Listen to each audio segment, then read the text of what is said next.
Placing where, why, what before the above interrogative structure, WH questions are formed. But in the case of what, the object, a letter has been filtered. आता इथं काय सांगितले, वरील प्रश्नार्थक जे वाक्य आहेत, प्रश्नार्थक जे वाक्य आहेत त्यांच्या रचने अगोदर व्हेअर व्हाय व्हॉट ठेवल्याने, व्हेअर व्हाय व्हॉट ठेवल्याने काय होते, WH क्वेश्चन्स तयार होतात. परंतु जेव्हा आपल्याला व्हॉटच्या बाबतीत जेव्हा आपल्याला कोणता प्रश्न तयार करायचा असेल, प्रश्नार्थक वाक्य तयार करायचं असेल, तर व्हॉटच्या बाबतीत ऑब्जेक्ट म्हणजेच कर्म काय करावं लागते, गाळावं लागतं.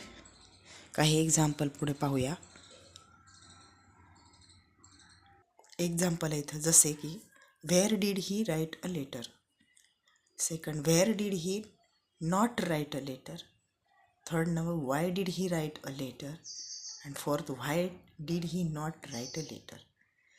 परंतु व्हॉट डीड ही राईट या ठिकाणी ऑब्जेक्ट गाळलेला आहे, म्हणजेच कर्म गाळलेलं आहे.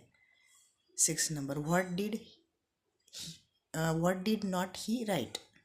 इथं लेटर असायला पाहिजे पण ते गाळावं लागतं आपल्याला प्रश्नार्थक वाक्य तयार करायचे असल्यावर कर्म गाळावं लागतं. काही एक्झाम्पल्स आहेत. Examples of simple past tense.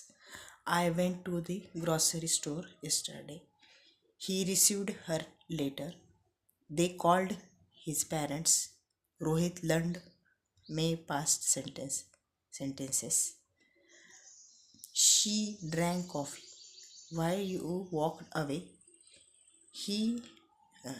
Did he watch telefilm that day?